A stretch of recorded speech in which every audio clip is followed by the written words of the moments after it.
Oh, hey kids, I didn't see you there. I was too busy reading on my e-reader device that may or may not be made by a certain large company. Very silly of me to be reading on camera, haha. Before I get into today's video, I would like to say that this video that you're watching now is sponsored. That's right, this video is sponsored by what you may be asking? By my Twitch channel, twitch.tv/itsjustarin_. Same as my YouTube channel, same as my Twitter, same as my Ko-fi. I don't know when my next stream there is going to be. For the time being, it's going to be a little bit infrequent because the internet here at my home is terrible. The streams, they kind of cut out sometimes. But when I get back to school, hopefully they'll pick up again. But yeah, as you can see by the title of the video, today we're going to be talking about a book that I read that I actually finished reading last night. So the original plan was for me to do a quarantine reading wrap-up because I read about 5 books during this time, which is a lot for me because usually I don't read any books, and if I do read books, they're for school and I hate them. So that's progress. But today we're just going to be talking about one book because I have a lot of thoughts about this book. So the book in question is Luckiest Girl Alive by Jessica Knoll. It came out in this date. I forgot, I don't have that information on hand, and I finished it last night. This video, by the way, will contain spoilers, so if you don't want spoilers, if you want to read the book, I don't know if I could recommend it, and you'll find out why later, but if you really want to read the book yourself, then go off, do that, and then in however many days it takes you to finish that, you can come back here and watch it with the rest of us. So, I started reading this book, I don't know how long ago it was. It had to have been like a week ago. I tried to read it in the car because I was going somewhere. It might have actually been last month when I started this book. And I only got like a couple of pages, if you can call it that, because again, I do read on my Kindle. We'll say page turns through it. I couldn't really focus on it because, I was in a car, and reading in a car is kind of hard. And the prose of this book is a little, not too dense, but a little bit dense enough where I couldn't really focus on it while being in a car, unfortunately. But I picked it up, I would say, last week? I picked it up again last week to actually continue reading it. And I guess I'm glad that I did.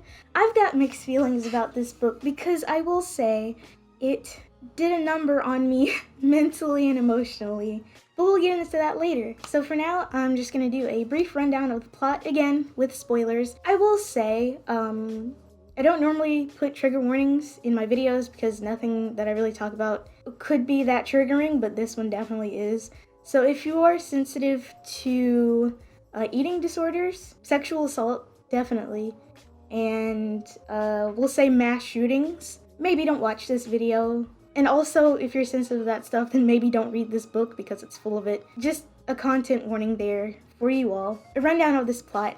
It starts out with this girl, or I guess she's a woman, she's like 28 years old. Her name is Ani Finelli. It's a very bougie name. It's purposefully that bougie. She lives in New York. She works for a magazine that may or may not be cosmopolitan. It's not cosmopolitan, it's called a women's magazine. I think that might be a real magazine. I don't know. She has a rich fiance and a huge wedding ring and just this perfect life.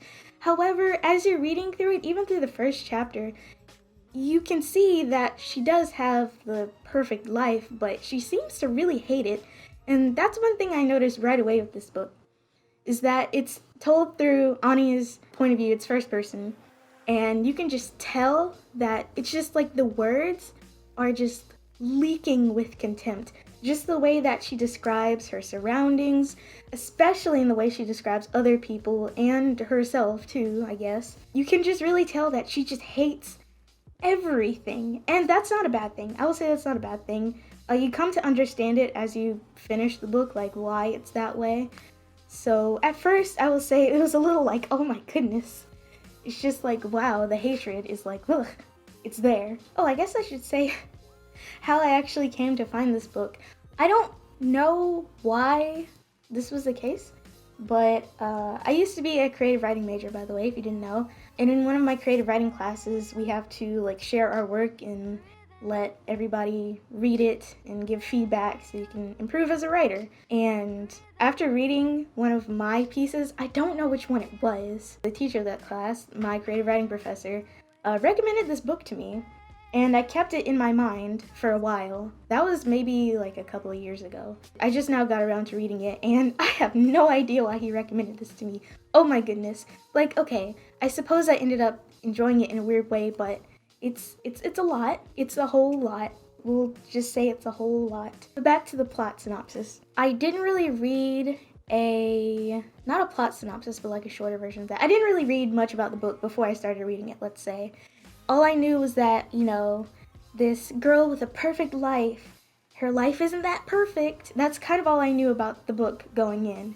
From the first chapter, there are about 15 chapters. I don't know if I said that already. There are 15 chapters. They're all pretty long. Because the book is, I don't know how many pages it is. It's in the 300 to 399 page range. But in the first chapter, like around the end of the first chapter, you can see that things aren't as perfect as they seem. So this girl's name is Ani Finelli, right? But her actual name is Tiffany Finelli, and it's spelled in a wacky way. I'll put it on screen. That's how she spells her name. And you can tell, by the way that this person is talking to her. It's one of her, not her old classmates, but someone who went to her school, who recognized her, clocked her basically. It's at that point that that things are kind of starting to unravel. And so the way this book is laid out, I don't know if you've read the book. I know a bunch of other books do this, but the only one that's coming to my memory is My Dark Vanessa by, I forgot her name, why can't I remember anything, by this author here. Basically, the way the chapters are set up, until the last couple, it goes back and forth from present day, which I think is it's 10 years after, so it's 2011? I don't know what year it takes place in, but it's present day and then back in 2001. And so the chapters kind of flip-flop between there. Kind of like in My Dark Vanessa, where it goes from 2018 to 2007. And when reading this book, I thought it was going to be similar along the lines of My Dark Vanessa, because they kept hyping up this incident that happened at this prestigious school that she went to. And that's basically also the plot of My Dark Vanessa. Kinda, sorta. Not really that in My Dark Vanessa that things get revealed, so to speak, but the main character kind of has to work through that part of her past coming back to essentially haunt her. And that's essentially what happens in this book too. This book came out before My Dark Vanessa, because My Dark Vanessa is a relatively recent book. It came out in 2020, February, I think. It's really new. I also recommend it. Maybe I'll make a video about My Dark Vanessa, because I did want to talk about it, but I think maybe it should just have its own video. I don't know. But back to the plot. So we go back to, she's Tiffany at this point. Tiffany Finelli's first day of high school. And she's going from this Catholic all-girls school to a prestigious boarding school.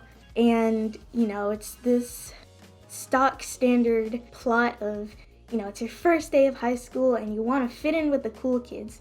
And we already are introduced to who the cool kids are. And we're already introduced to who I won't say they're misfits, because there's nothing that really misfitty about them, except for one character whose name is Arthur. I mean, the rest of them seem pretty normal, and Arthur is just kind of eccentric, I guess. But at first she sits with them, but she's just so desperate for approval, because Tiffany's mom is so terrible. Oh my goodness. She's terrible in that mom way. She's not outwardly abusive or neglectful or anything. She does all of the mom, the parent things correctly, but she's just not that good of a person. And it's pretty clear that Tiffany is trying to maybe not win her affection directly, but win her affection by proxy, by being associated with these people, if you get what I mean. But by the way, everyone in this book sucks. Everyone in this book is just so terrible. Oh my god. And I'll get into it. We're getting into it.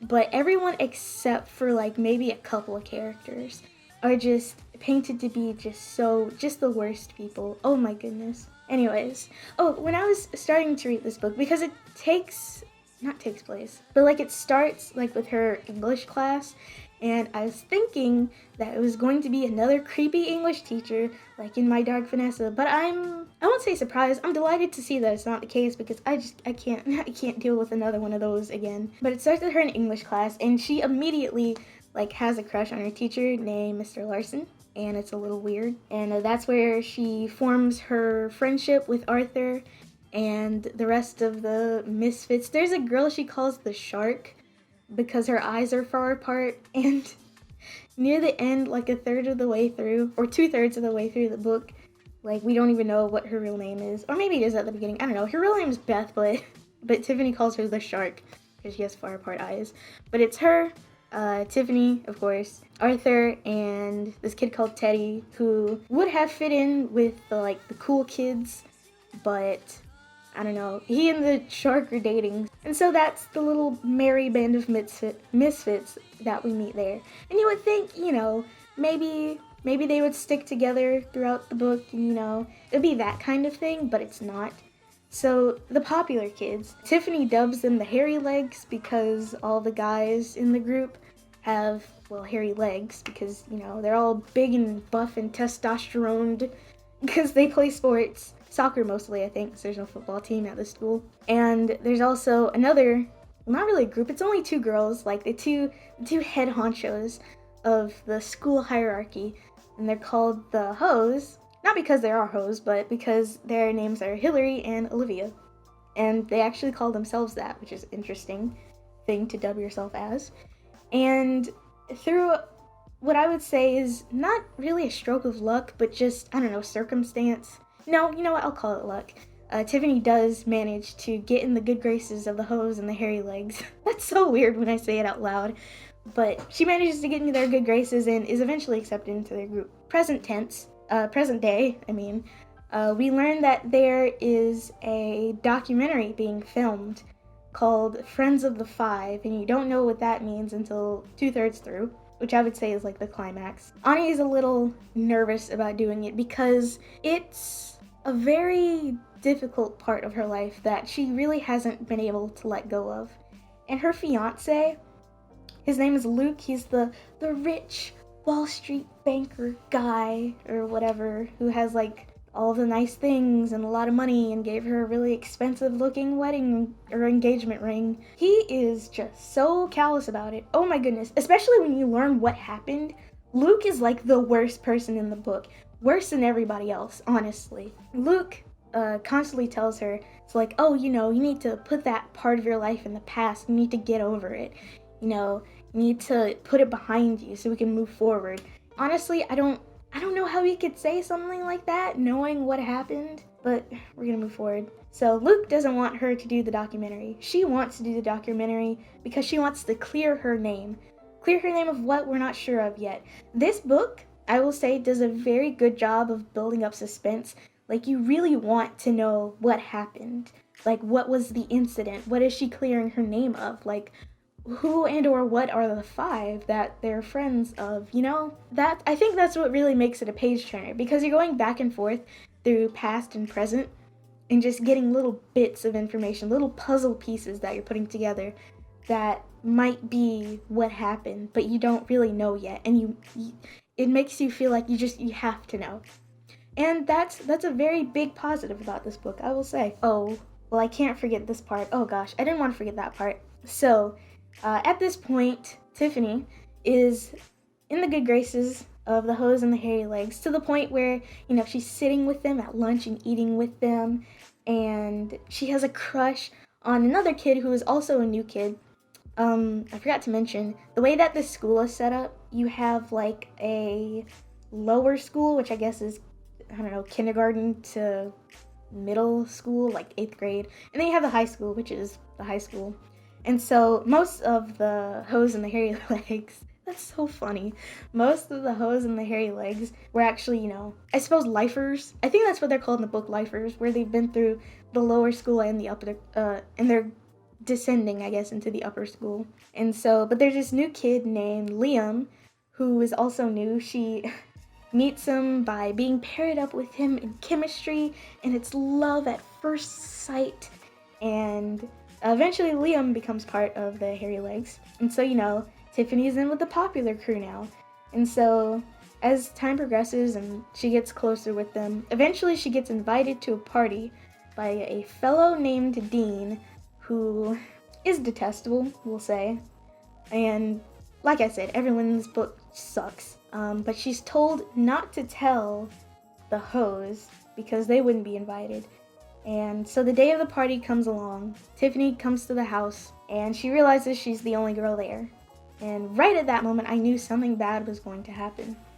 They start drinking. Tiffany, just desperate to want to fit in with these people, which is, something that happens, is drinking a whole lot. Eventually gets to the point where she's blacked out and she gets assaulted by 3 guys, Dean, Liam, and Peyton. And it's, I will say, if you're sensitive to that kind of thing, do not read it, because I can definitely tell, like, nothing like that's ever happened to me before, thankfully.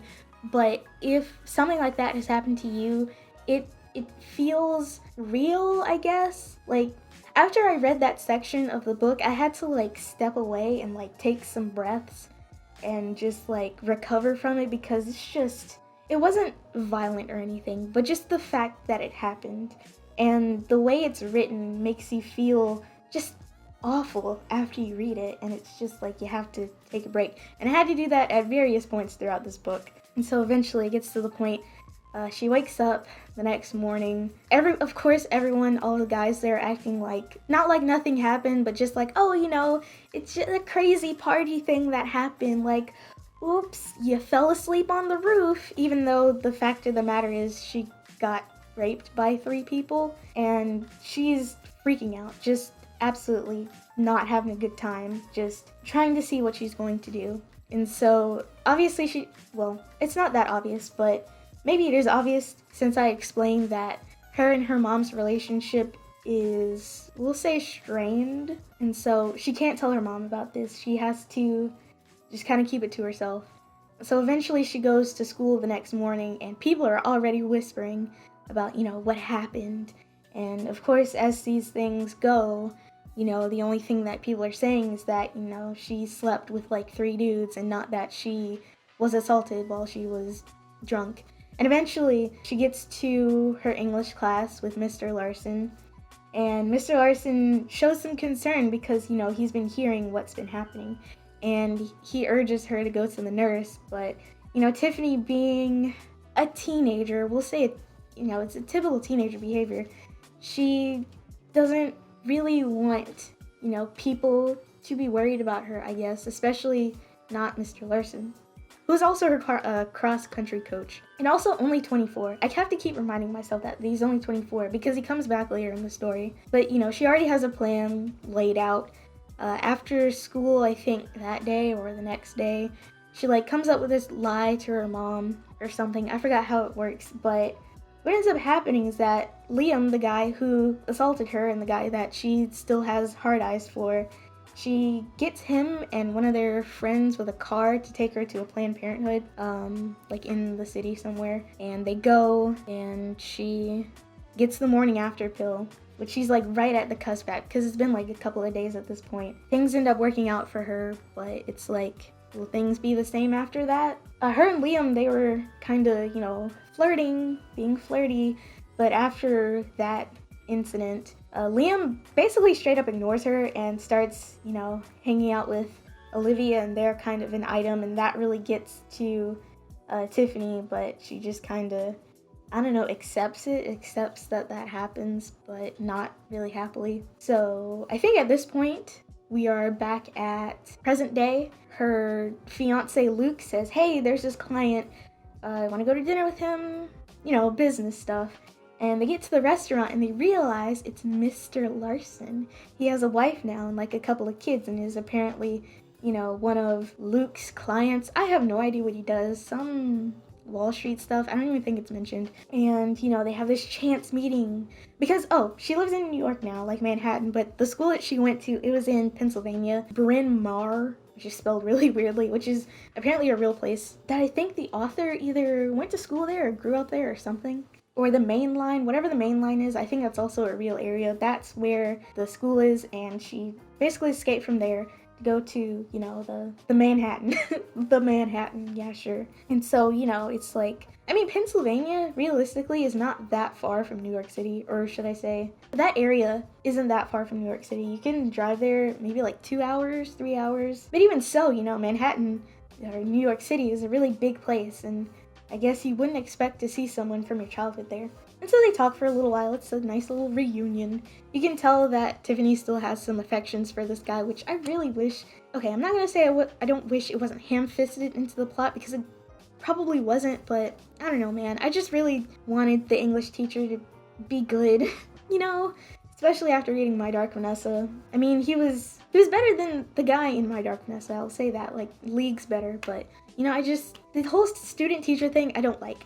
Moving on. And so, come to find out that this guy, his first name is Andrew, but she still calls him Mr. Larson at this point. Mr. Larson is also going to be in the documentary, and so that's when we find that out. So, later on in the book, even though, you know, all of this happened with these guys, she's still hanging out with the hairy legs and the hose, because, I mean, it's either that or Arthur and his crew, which... I don't know if she sees them as, like, you know, lame-os or whatever. You know, she would much rather prefer being with the popular kids, you know? However, Arthur does provide her some, I guess, comfort, because, you know, the rumor that she slept with a bunch of guys, even though that's not what happened, you know, it spread around the school pretty quickly, and Arthur was there to basically tell her, you know, it's not...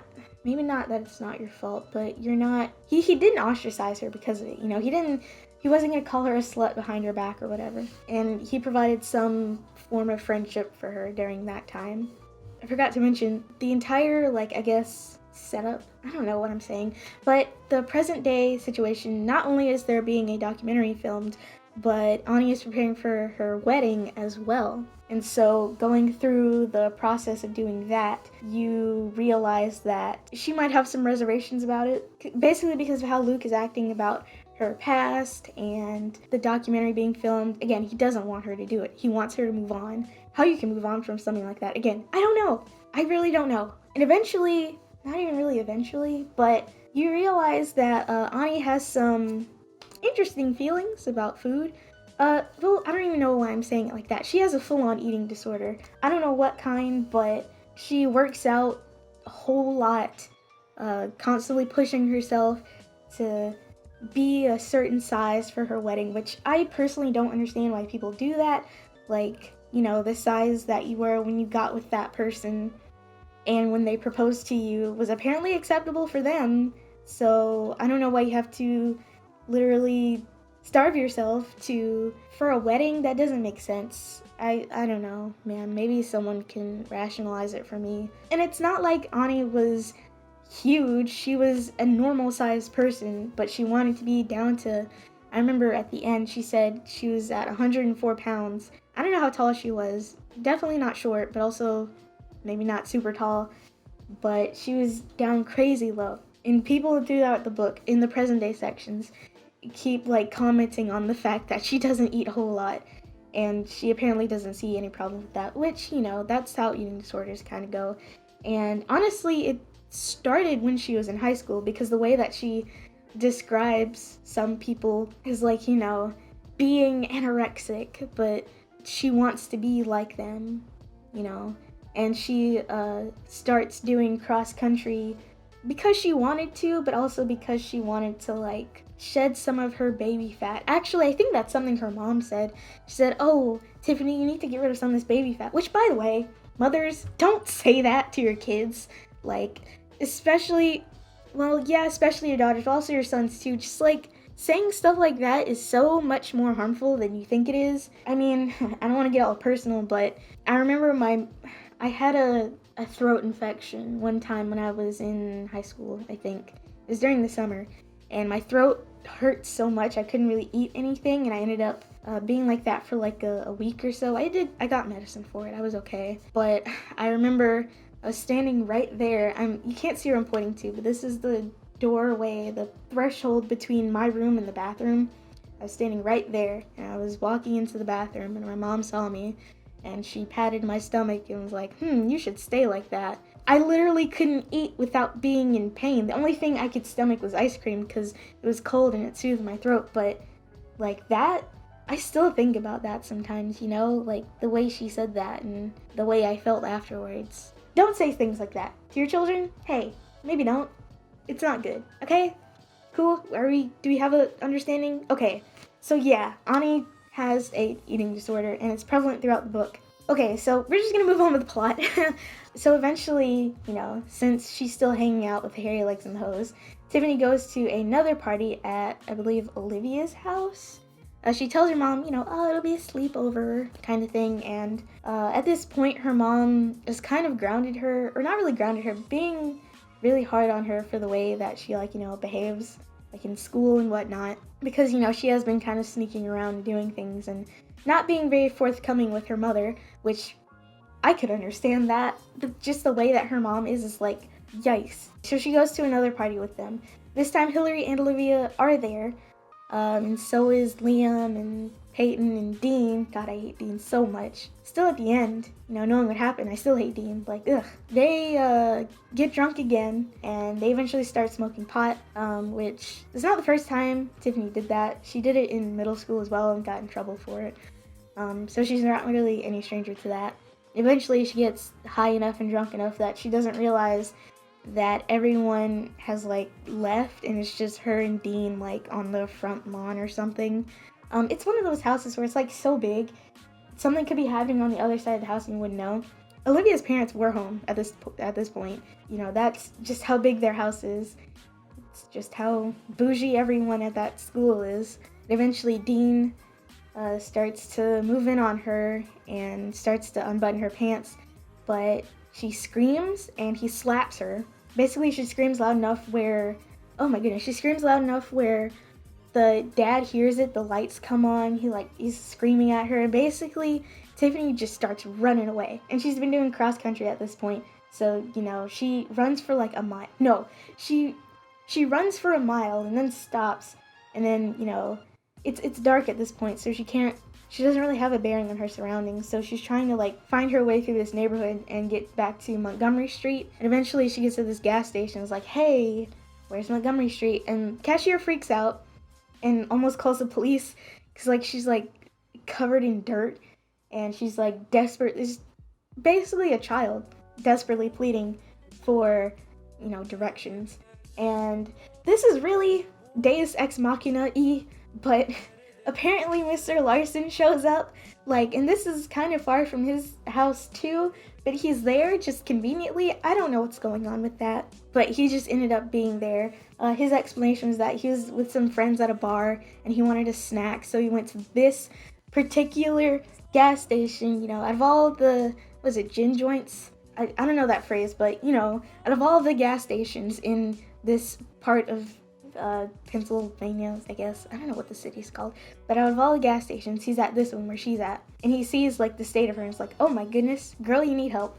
And he takes her back to his house, which is a humongous red flag. I thought the night was about to get so infinitely worse, but it doesn't, thankfully. Takes her back to his house, gives her some food, lets her sleep in his bed, which is weird. And eventually she has a night terror or something and screams and he has to wake her up from it.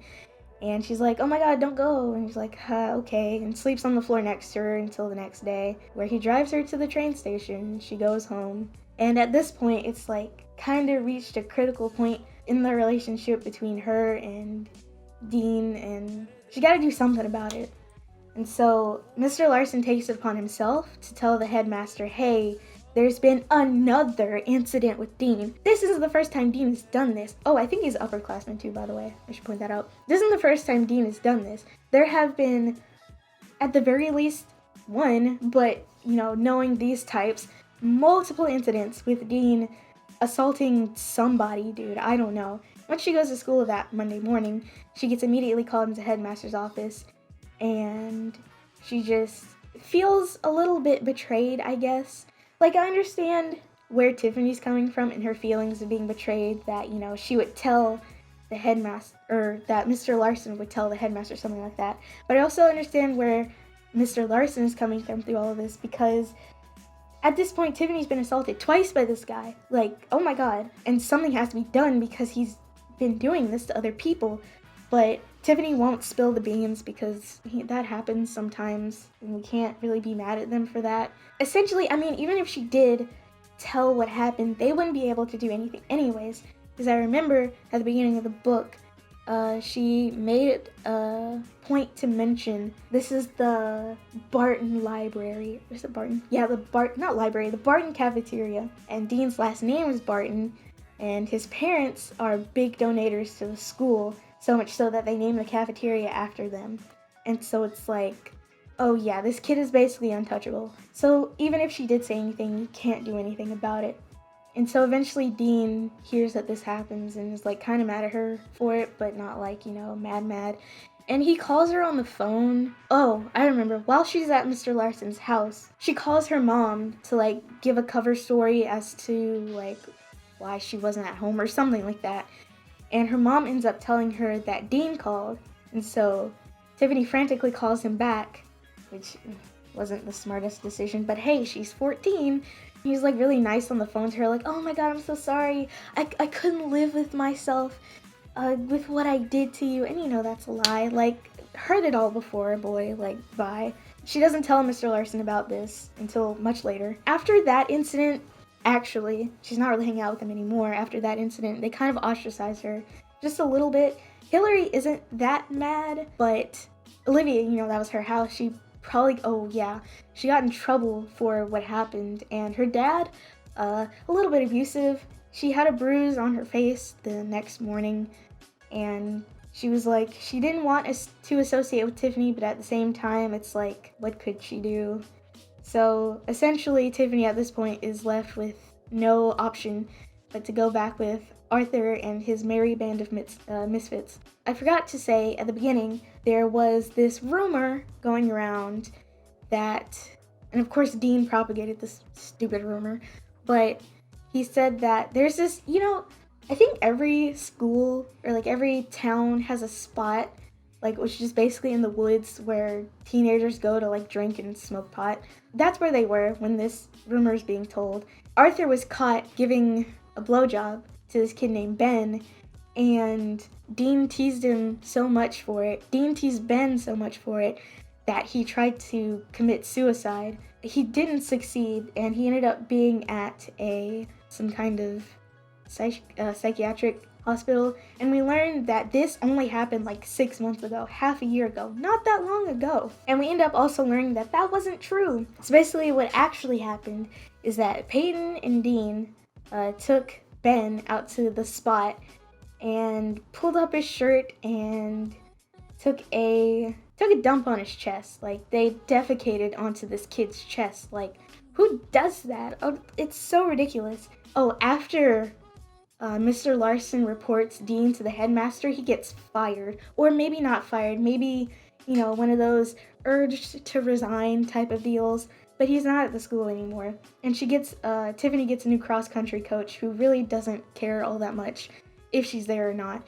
So eventually Tiffany starts cutting classes and going to Arthur's house because he lives not that far away from the school. And basically they become really good friends. They are both kind of outcasts because Arthur is in fact gay. I think we learned later that Ben wasn't, but Arthur was gay. They commiserate in being the subject of Dean's torment. And we eventually learn that Arthur and Dean used to be friends in middle school, but eventually, Dean had a growth spurt and got all muscly and got on sports teams and got popular, and he left Arthur by the wayside, which happens. It happens. I could see it happening because it happened to me. Not really that much, I won't even lie and say that. We learned that they used to be friends, and it's kind of surprising to both me and Tiffany. It's like, wow, you used to be friends with that guy? And, Arthur admits that he didn't used to be that bad, Like, he wasn't that terrible of a person until he got basically in with the wrong crowd. But eventually, Arthur gets expelled. Or, let me rewind. The night, or I guess evening, that they figure out, or Arthur says that, he and Dean used to be friends, they're down in his basement and looking through all of, Arthur's old stuff, essentially. and he gets this gun, points it at Tiffany for some reason. That's really weird. And she's like, oh my gosh, why is there a gun here? And it's a rifle. And Arthur says it used to be his dad's. His dad kind of walked out on the family and effed off somewhere and has an entirely new family as of present day in this book. And Tiffany's like, why would your dad leave his gun here? And Arthur shrugs and says, I don't know. To make a man out of me, perhaps. I don't know if that's a direct quote, but it's close. And it kind of stuck with me because it was at that point in the book that I kind of figured out what exactly the incident was. After that happened, Arthur gets expelled because there's a substitute teacher for their English class since Mr. Larson is no longer there, and she really hates Tiffany for some reason. She calls her a mall rat or mall rat trash or something like that, and Arthur sticks up with her by like kind of charging on the lady, not doing anything to her, but this kid is like 6 feet, 300 pounds. He's very intimidating, and he gets expelled for that. At that point, it switches back to present day. The day of recording or shooting, I guess, for the documentary has come, and the director asks her to just go through that day and what happened with the incident. And then that chapter ends, and we pick up in the past on the day of the incident. And so what happened was, at this point, Tiffany's been hanging out with the Merry Band of Misfits again, and she kind of wants to still be back in the good graces of the Hairy Legs and the Hose. And she is contemplating what to do, and before she could do that, there's an explosion in the cafeteria, and she's standing behind Dean, like in the lunch line, and he basically goes flying, and it's an entire like confusing process. And eventually, she looks over and she sees Olivia isn't moving. She died in the blast, and Hillary's leg is just gone. And eventually Teddy comes up to her and grabs her and is like, we have to go. We have to get out of here. And so she, Teddy, Liam, I think Peyton, and the shark, they have to like escape. They go like upstairs somewhere to like an empty room, and they have to hide there. And they're not really successful in hiding because the shooter, who turns out to be Ben, he comes back and like kind of terrorizes them. I mean, the only reason I think Tiffany ended up surviving that entire thing is because Ben didn't know her, and really all he wanted to do was exact revenge on the people who drove him to suicide. So throughout this entire fracas, if you can even call it that, Peyton ends up dying. There's this girl named Ansley, I forgot her name. I don't know what she had to do with any of it. She ended up dying. Olivia ended up dying. As they're escaping, Teddy ends up dying. And as, they make it back down to the cafeteria because there was a fire. And the fire, some of the sprinklers went off, but not all of them, but the fire has kind of been subdued enough where they can try to make their escape.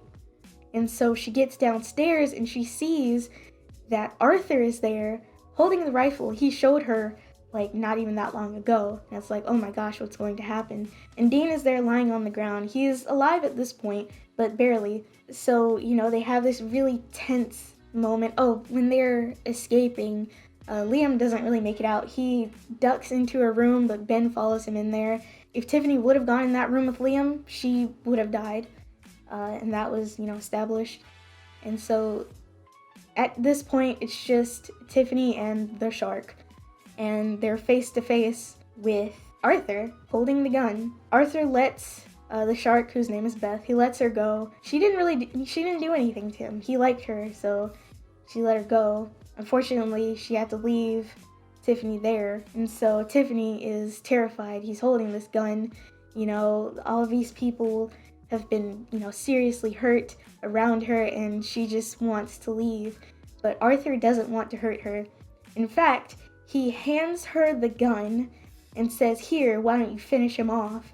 Because Dean, he's still alive. He's laying in like a pool of water at this point because the sprinklers have gone off. And she reaches for it, but Arthur like pulls it back and says, nope, I changed my mind, and then shoots Dean like in the crotch. He ended up surviving that, by the way. I guess Tiffany thinks that he's going to pull the gun on her, and so in their escape, all the people that she was with, they went back down to the cafeteria and managed to find steak knives to defend themselves with. And so eventually, Tiffany just stabs Arthur over and over again to, get away from him.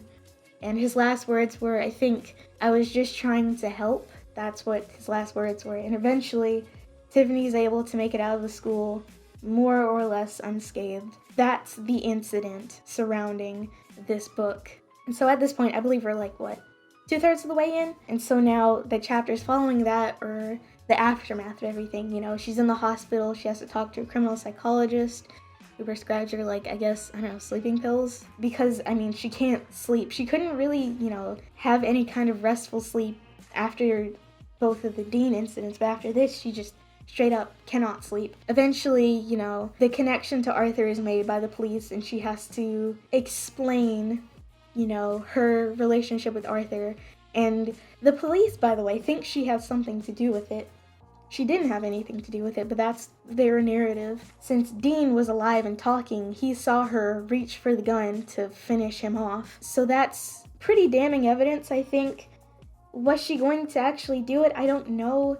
Maybe in the heat of the moment, but I really don't know. I can't say. She is more or less kept out of the media because, the story was that maybe these gunmen didn't act alone, but she wasn't never mentioned. However, people ended up finding out that it was her, and they send her all kinds of hate mail. Even to present day in the book, she's still getting it.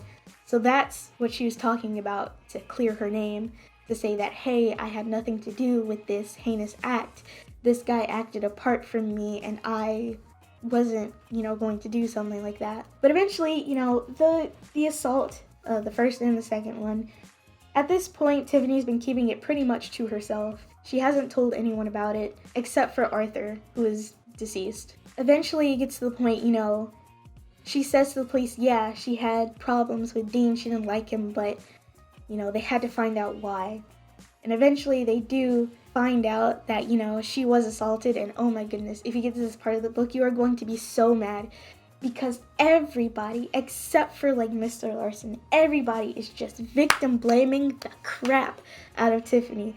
What did you expect would happen? You were around a bunch of boys and you were drinking a lot, as if that was her fault at all. Oh, I don't want to get too mad. One of the detectives, I forgot his name, he's a doo-doo head, straight up doo-doo head, and he's the bad cop of the two detectives that are interrogating her. Yeah, he's the one who says what did you expect to happen when you're drinking?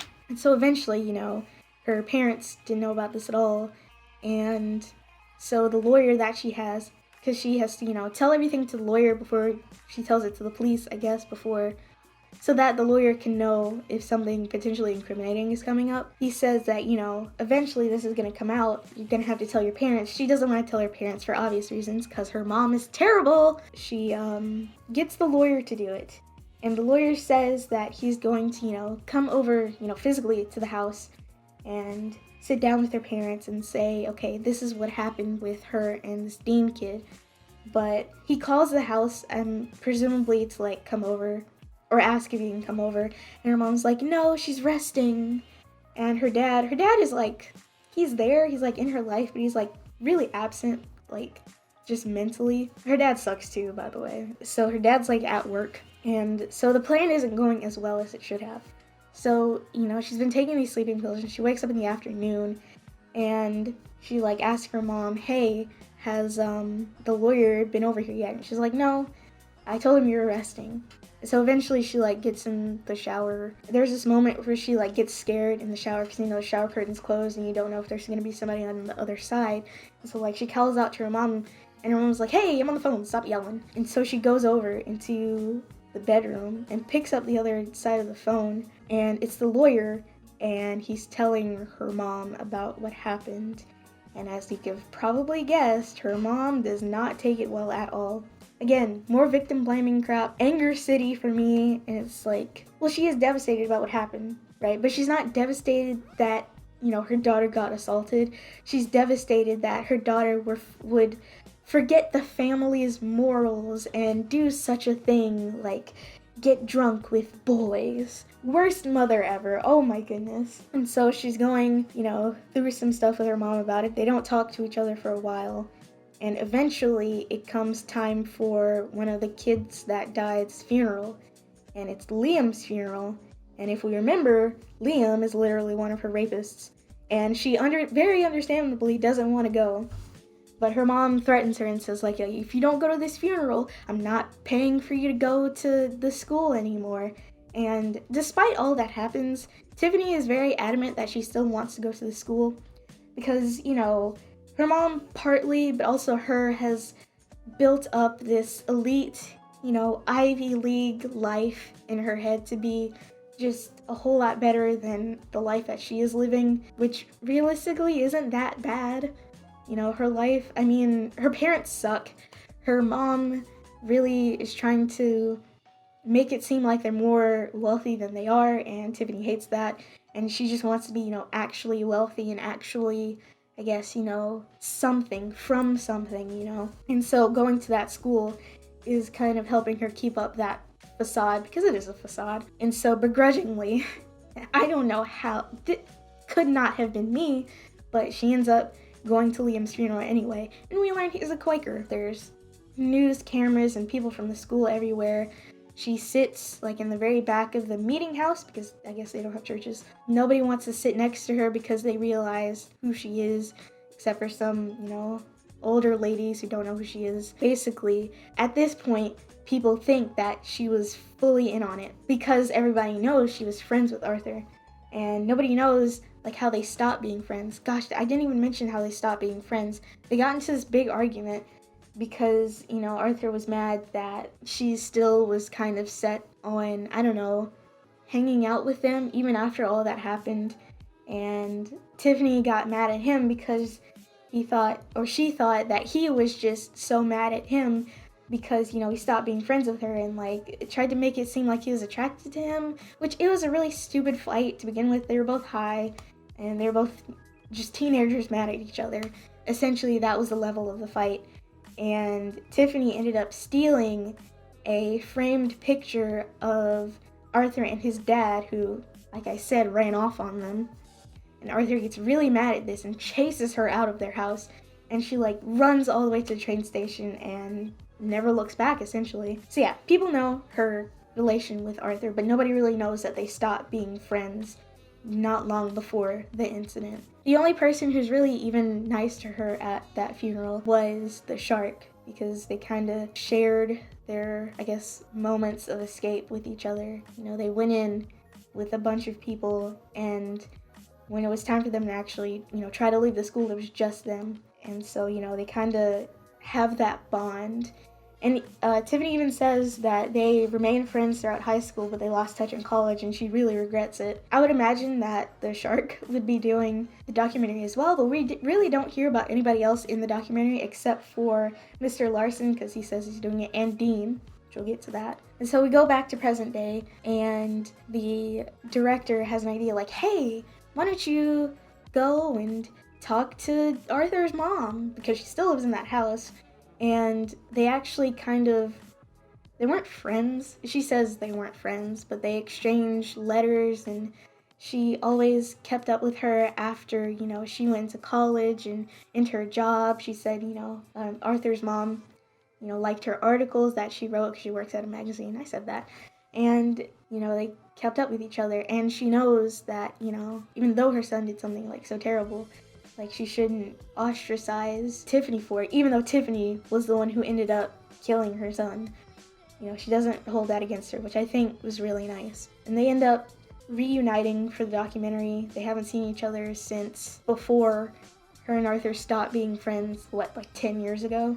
Oh, they go to the house, they have a little meeting, and it's very, you can tell it's very awkward for the both of them. They're looking through photo albums and just, sharing some tears.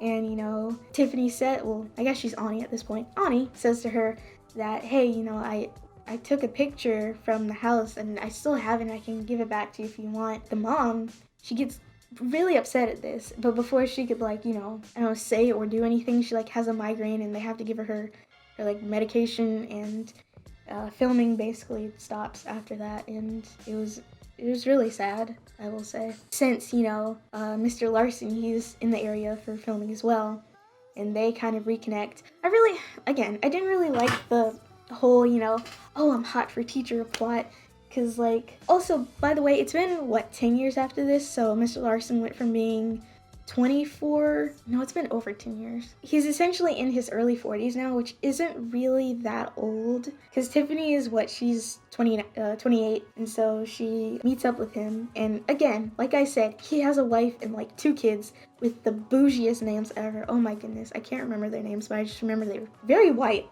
I'll say that. The whitest names ever. But this guy has a family, and she's trying to get closer to him, I guess, because at this point she really realizes that Luke is not the one for her at all. She is contemplating even calling off the wedding. They end up going into the school and not really breaking in because the door is unlocked. They end up going in and going into his little classroom and just, reliving memories at night. They end up kissing at some point too. But eventually security comes by. They have to hide. So Mr. Larson takes them under a desk, and it kind of triggers something in Ani, because when she was hiding from Ben, they hid under a desk, and Ben kind of popped out and scared them, and she has flashbacks to when that happened. Really only at that point do we see that Ani is still really, really affected by this. She regularly has flashbacks to this thing. Sometimes she can't even eat foods that have ketchup or red sauce in them because it just reminds her of blood, which was somehow, well, I know why it was hidden from the beginning. You would think at the beginning of the book, even then, she would be talking about how she still has issues with this, but I guess it wasn't mentioned that much to, preserve the surprise factor of what happened. Well, whatever, I get why it was done. They end up kissing. I don't think they end up doing anything smushing genitals, but Mr. Larson doesn't really feel comfortable with their relationship, if you can even call it that. So the director of the documentary broaches the idea of hey, why don't you do this? And it's brought up pretty early on. They don't tell us what it is. All we know is that Ani isn't exactly enthused to be doing it, but does it anyways. And so the thing that the guy wants her to do is meet up with Dean so he can apologize. Because if you remember, he's the one that propagated the theory that she had something to do with it, because, he saw her go for the gun. And so now he's paralyzed from the waist down. He's a motivational speaker. He has this hot, stupid wife. He calls her stupid, by the way, which nothing's changed about him. He has his hot, stupid wife and a baby on the way. And he's written at least one book and has another one coming out. He's basically, all things considered, living a pretty good life for someone so terrible. So they meet in this park. The park is actually, the spot. It got turned into a formal park and not just an empty patch of land. And so up comes Dean. He's in a wheelchair now. And Ani has, very understandably, not gotten over what's happened with him, because he, during all of, even before the incident, he never really apologized for, hitting her or sexually assaulting her or anything like that, and that's what she really wanted him to apologize for. But Dean is no, we can't do this in front of the cameras. Cut the cameras! Deadass. That's essentially what he was like. And so, the camera crew, they, go away, and essentially Ani stands over him, which, power move, I guess, because he can't stand himself. She stands over him and demands that he acknowledge what she do to her.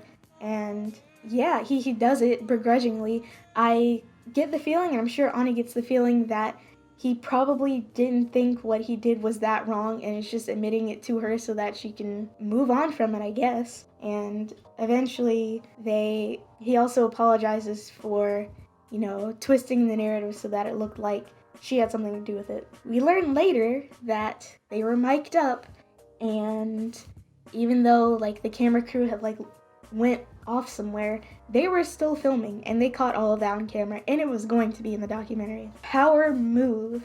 Listen, okay, Dean, he got paralyzed by this whole situation. And, it's hard to have sympathy for Dean. I can't find any sympathy for him, even though all this terrible stuff has happened to him. Like, even though he essentially, I don't know, got. Because up until that point, not really a whole lot of people had known that Dean was this terrible person. Because again, he went on to be this, motivational speaker and have books and stuff and inspire people. And it was all of his fans that were sending the hate mail to her, because I don't know if it was mentioned, but I'm going to assume that he kept propagating the theory to the present day in the book that she was the one, or she had something to do with it. I guess it's pretty good payback, I would say. Making him admit to being a rapist on camera. And so, eventually, the day of the wedding comes. Oh, before the wedding, Ani, she's Ani at this point, Ani's looking for the picture that she stole from Arthur so she could give it back to his mom. And she's looking for it, and she can't find it, and she's really kind of torn up about it because she really wants to give that back, to kind of, I guess, make things right. She even says after all that's happened, she doesn't really hate Arthur, and she still thinks about him and, kind of cares about him. And she just wants to give the picture back, but the picture's not there. And her fiance, Luke, tells her just to not worry about it. Again, this is the same guy who wanted her to literally get over the fact that she witnessed a whole bunch of people essentially die right in front of her. It's like, I kind of glossed over all the details, but the way it's in the book, it's like super traumatic. And he wants her to get over that. I'm still not comprehending that point. Like, how do you even say something like that? Assuming that, Ani told him about, the sexual assault and the school shooting that happened and, all the grisly detail of it. How could you tell somebody to get over that? You can't get over that. It takes years and years of therapy to even come to terms with it, and even at that point you still can't get over it. So that guy, author really did a good job of making me hate him. Throw the whole man away, we don't need him. But that's not the worst part. That's not the worst part, watcher. So the wedding comes. We're getting close to the end of the book. This is about, let's say 80% in, I think. The day of the wedding has come. Ani has just come back from a hair appointment with her best friend Nell. They come to the apartment because she has to get her bags so she can get on a plane or something, because their wedding is going to be in Nantucket, because of course it is. They're bougie white people from Manhattan. Where else would their wedding be? So they're getting ready to go off to Nantucket, and Ani's throwing things away in her refrigerator because she's going to be on honeymoon for like 2 weeks or so. She goes under the sink or wherever in the cabinet where, the trash bags are. She can start throwing things away, and she finds something.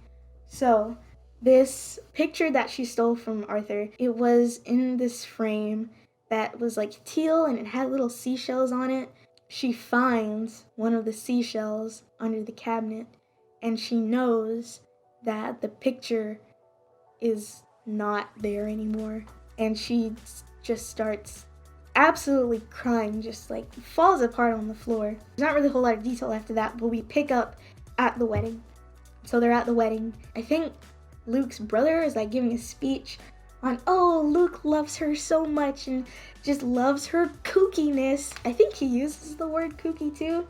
And you can tell Ani is seething. If she had any reservations about the marriage, now she is so over it at this point.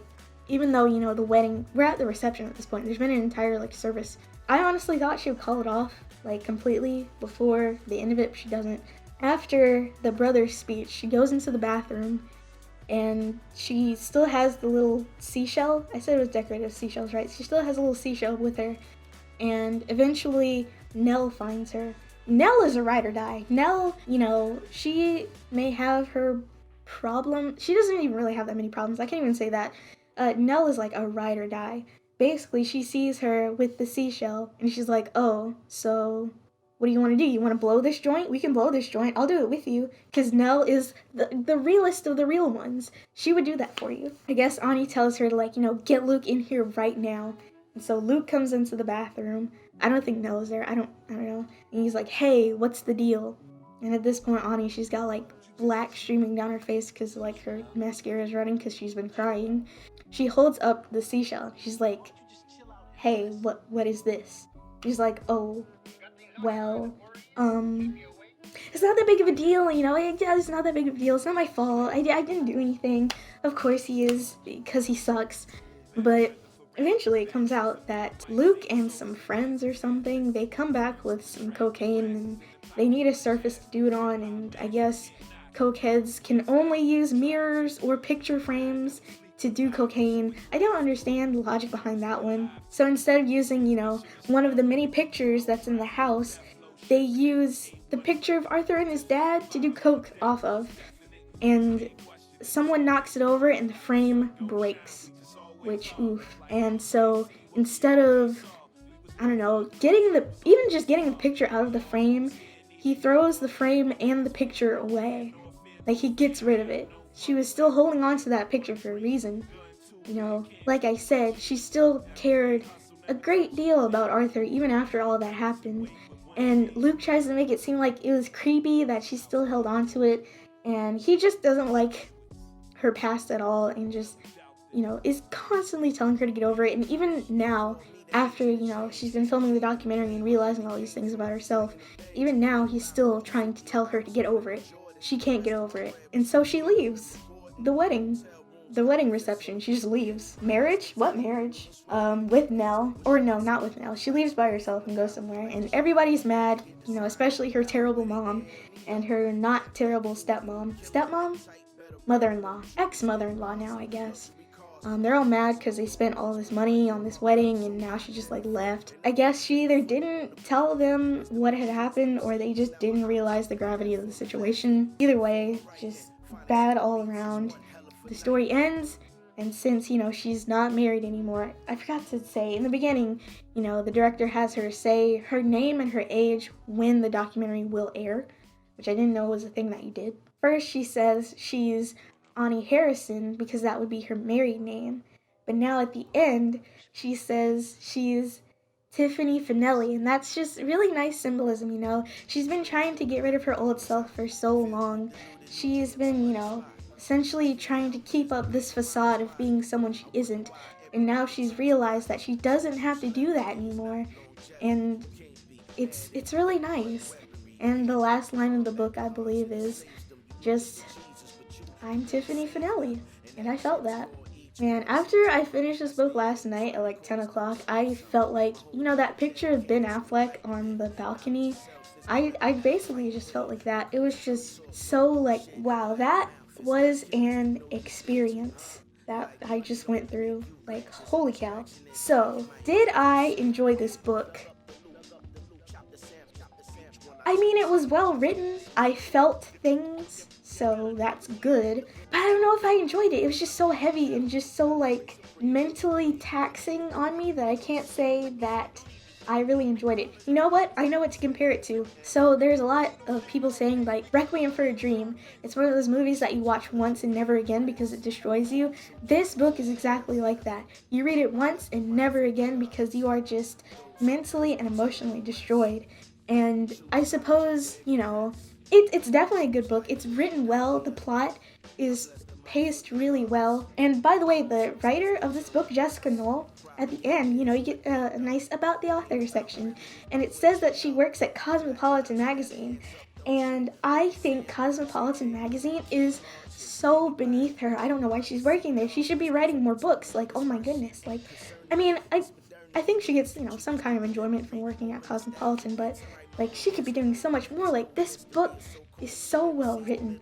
Like, it's great. And the part that I said about, you know, Ani/Tiffany, we'll call her Tiffany having contempt for everyone and everything, that begins to fade away as the end of the book comes. She talks less harshly about things. You know, she says that, you know, she's working at a different magazine, even though the position is like kind of a downgrade from what she was doing, but she's making a whole lot more money because, you know, she's on her own now and she has to pay all those people back for the wedding. You know, she is presumably going by Tiffany Finelli now instead of just Ani, which is, you know, very bouge. And she makes a note that, you know, she's never able to fit in her, size 0 wedding dress ever again, which implies that she overcame her eating disorder, which is great for her. And, she really seems better off at the end of the book than she was at the beginning. The title of the book, Luckiest Girl Alive, I guess, it's I don't know what you call that, but I'm gonna explain it.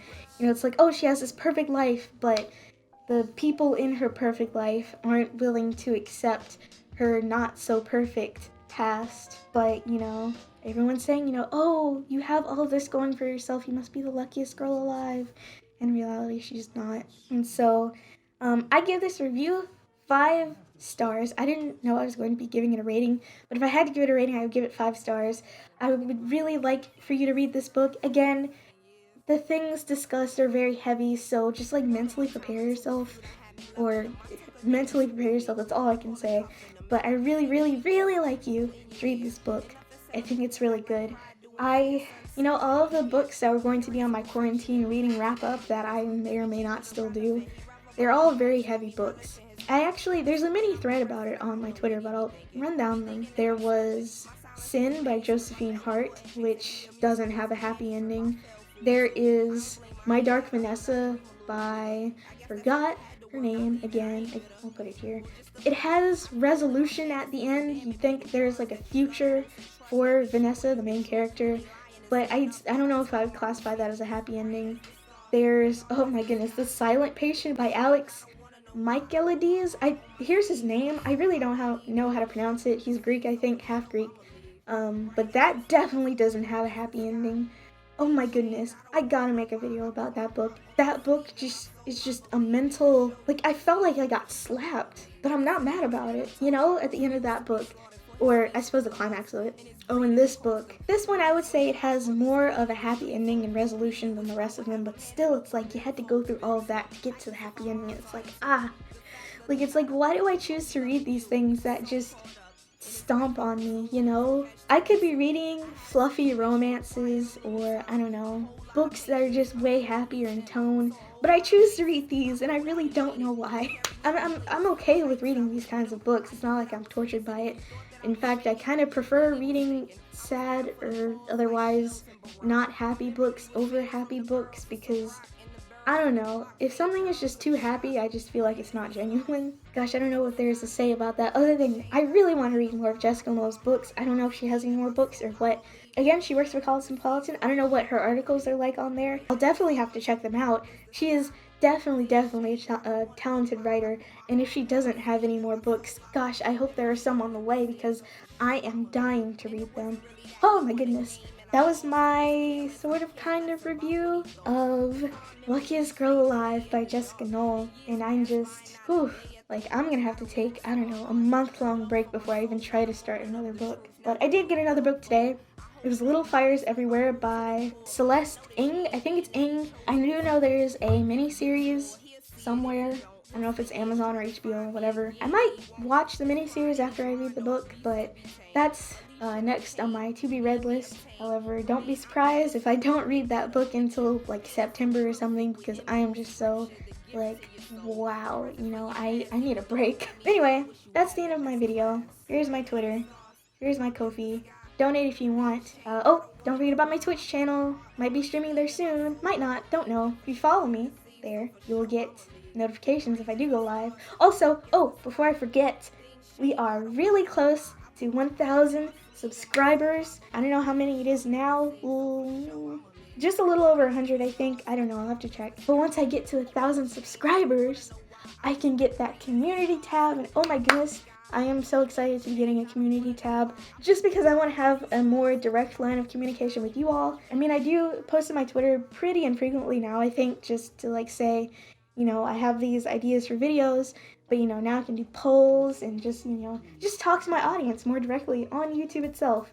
So if you want to see me get a community tab, then I guess you should subscribe or something. I don't know. That's it for this video. I need to take a really long nap now. Oh my god. Special thanks to Anon for supporting me on Ko-fi. You can too at the link in the description. Scenarios like this is tear jerkers for the modern MC.